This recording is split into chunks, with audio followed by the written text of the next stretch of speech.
जय श्री राम दोस्तों सबसे पहले तो आप सबको विजयदशमी की बहुत बहुत शुभकामनाएं। जैसे कि आप सबको पता है विजयदशमी का हमारे जीवन में क्या महत्व है। इस दिन श्री रामचंद्र ने रावण को मारकर और सीता मैया के प्राणों की रक्षा कर कर रावण पर विजय हासिल की थी, लंका पर विजय हासिल की थी और इसी दिन असत्य पर सत्य की भी जीत हुई थी। तो इसीलिए इस दिन का हमारे जीवन में बहुत अधिक महत्व है। ये दिन हमारे लिए बहुत अधिक शुभ माना जाता है। इस दिन कुछ छोटे छोटे उपाय हम करते हैं तो उससे हमें बहुत अधिक सुख समृद्धि और खुशहाली मिलती है। दोस्तों, आप सबको सुख समृद्धि के लिए तो बहुत लोग होंगे जो उपाय बता देंगे, बहुत एस्ट्रोलॉजर होंगे जो आपको कहेंगे कि आप ये छोटा सा उपाय करके अपने जीवन में सुख समृद्धि और खुशहाली ला सकते हैं। लेकिन दोस्तों, कोई भी आपको वो नहीं बताएगा जो आज मैं आपको बताने जा रहा हूँ। मैं आज आपको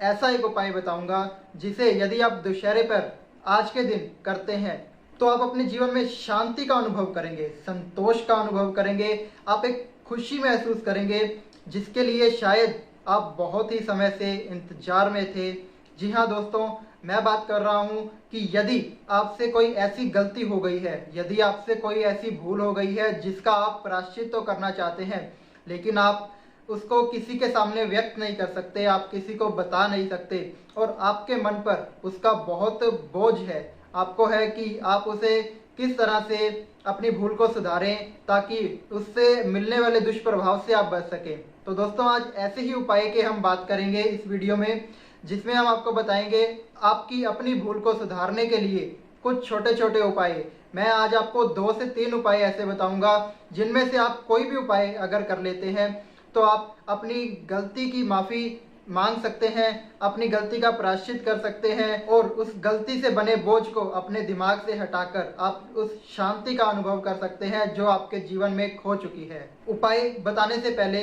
आप सभी से एक निवेदन है, यदि आप मेरे चैनल पर नए हैं तो चैनल को सब्सक्राइब करें और बेल आइकन जरूर प्रेस करें ताकि हमारी आने वाली हर वीडियो आप तक पहुंच सके। दोस्तों, आइए जानते हैं वो कौन से 3 छोटे छोटे उपाय हैं जिन्हें करके आप अपनी जीवन में हुई बड़ी से बड़ी गलती का भी प्रायश्चित कर सकते हैं। यदि आपके दिल में सच्ची भावना है, सच्ची श्रद्धा है, आप सच में ये महसूस करते हैं कि मुझसे गलती हुई है, मैं इसका प्रायश्चित करना चाहता हूँ, तो आप इन छोटे छोटे 3 उपायों में से किसी भी एक उपाय को अपनाकर अपनी गलती का प्रायश्चित कर सकते हैं और अपने मन पे बने बोझ को हल्का कर सकते हैं। सबसे पुराना और सबसे असरदार उपाय दोस्तों, आज के दिन आपको माँ काली की प्रतिमा के आगे बैठना है और उनका ध्यान करना है। जैसे ही आप माँ काली की आराधना करते हैं तो उससे पहले आपको उनके आगे एक तेल का दीपक जलाना है और उस तेल के दीपक में आपने गिनकर 11 तिल के दाने डालने हैं और उसके बाद आपने माँ काली के आगे नमस्कार करना है और उनसे अपनी गलती की क्षमा याचना करनी है और उनको बताना है। जैसे हम अपना गुनाह कबूल करते हैं, अपनी गलती की माफ़ी मांगने के लिए अपनी गलती कबूल करते हैं कि हाँ मुझसे ये गलती हुई है, उसी प्रकार से आपने माँ काली से बात करनी है और उनको अपनी गलती बतानी है और फिर उनसे क्षमा याचना करनी है। तो दोस्तों, आप देखेंगे कि ऐसा करने के कुछ टाइम बाद ही, कुछ समय बाद ही आपको महसूस होगा जैसे एक बहुत बड़ा बोझ आपके ऊपर से हट गया हो। जी हाँ दोस्तों, ऐसा करने से माँ काली आप पर जहाँ प्रसन्न होती है वहीं आपके दुख दर्द भी दूर करती है और आपको माफ़ी भी मिल जाती है। दूसरा उपाय हमारा इस प्रकार से है। अब बात करते हैं हमारे दूसरे और बहुत ही सरल उपाय के। दोस्तों,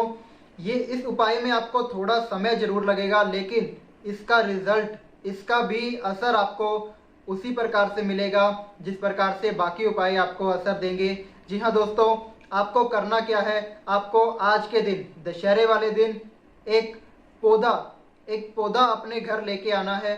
आप कोई भी पौधा ला सकते हैं, वो तुलसी का हो सकता है, मनी प्लांट हो सकता है या जो भी आपको पसंद हो वो पौधा आपने लेके आना है, अपने घर पे उसे रखना है और उसकी डेली से आपने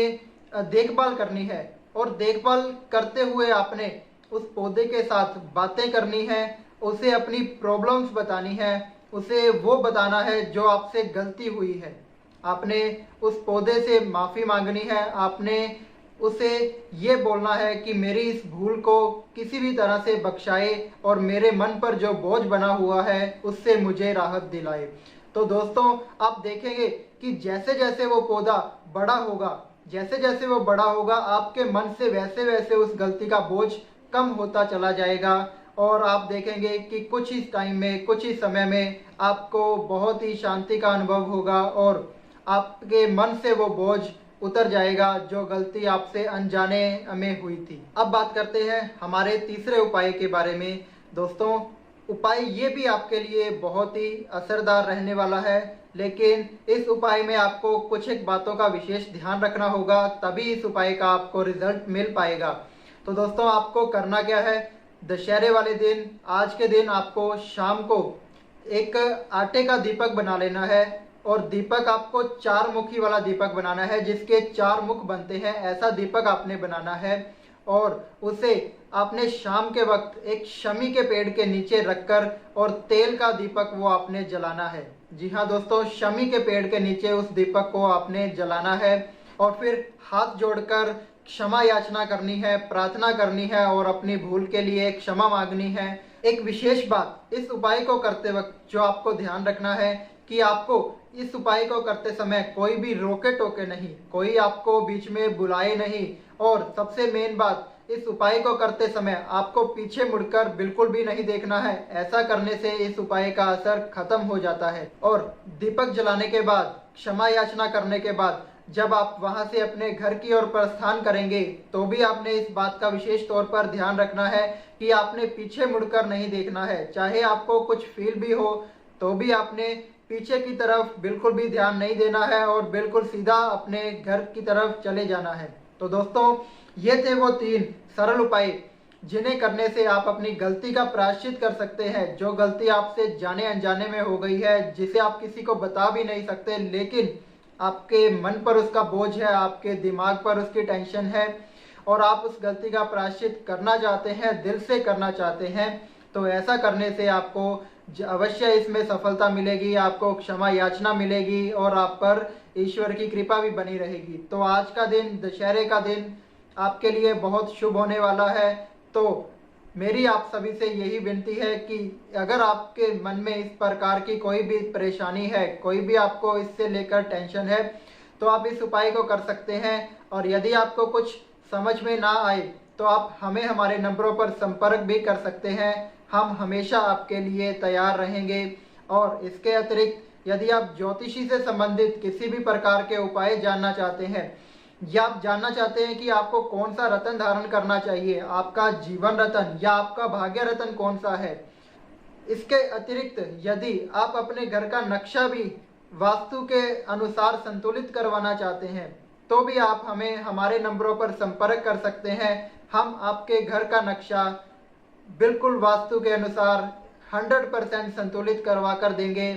और आपका घर वास्तु संतुलित होगा, वहाँ पॉजिटिविटी ही पॉजिटिविटी होगी और किसी प्रकार की नेगेटिविटी का आपके घर में आगमन नहीं होगा। तो दोस्तों, इसी के साथ आज की वीडियो यहीं समाप्त होती है। जय श्री राम दोस्तों।